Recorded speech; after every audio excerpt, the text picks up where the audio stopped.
Danas je u Ministarstvu sigurnosti Bosne i Hercegovine dvosatna videokonferencija sa direktorima svih policijskih agencija od nivoa države Bosne i Hercegovine, dva entiteta do kantona.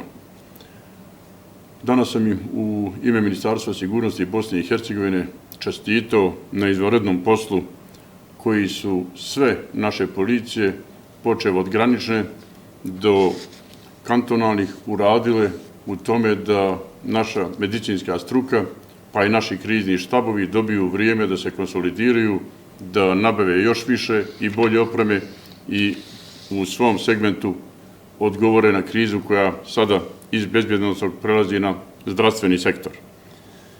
Mislim da smo danas zaista konstatovali jednu nespornu činjenicu da je Bosna i Hercegovina, što su primijetili i naši inozemni partneri, do sada dobro reagirala kada je kriza u pitanju, ne samo u sigurnosnom, nego i u drugim segmentima pariranja koronavirusa.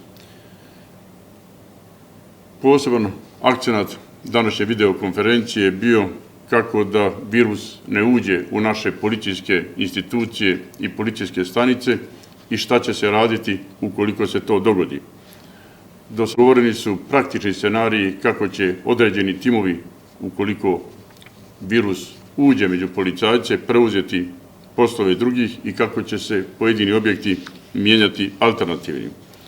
Također, naznačena je važnost da očuvamo stanje da virus nije ušao u migrantsku populaciju, migrantske centre, gdje imamo više od 6.500 ljudi. Zahvaljujući službi za poslove sa strancima, koja sjajno radi svoj posao i trijažama koje obavlja, nije dozvoljeno da se pridošli migranti iz jednog kantona u drugi pomiješaju i da tako poraste rizik od koronavirusa. I na nama je, odnosno IOM-u, službi za poslove sa strancima i drugima koji rade s migrantima, da probamo da takvo stanje i očuvamo. Upoznat sam od pojedinih federalnog ili drugog nivoa da su formirani i timovi za borbu protiv sajber kriminala i unošenje panike među stanovništvom.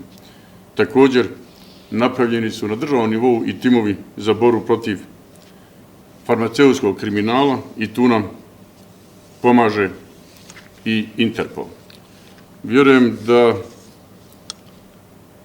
ćemo ubrzo vidjeti i naše policajce sa zaštitnim vizirima i to su policijske ustanove nabavile od naših domaćih fabrika koje su počele da proizvode ta veoma važna sredstva za samozaštitu.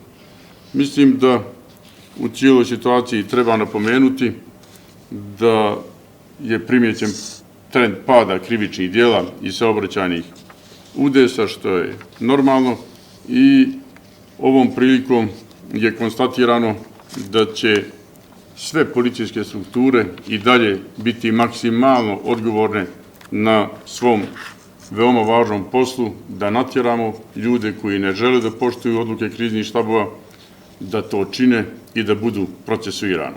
Ministarstvo sigurnosti će u skladu sa okvirnim zakonom o zaštiti i spašavanju član 11 nastaviti da u punom kapacitetu koordinira sve ove poslove i o tome redovno informira javnost.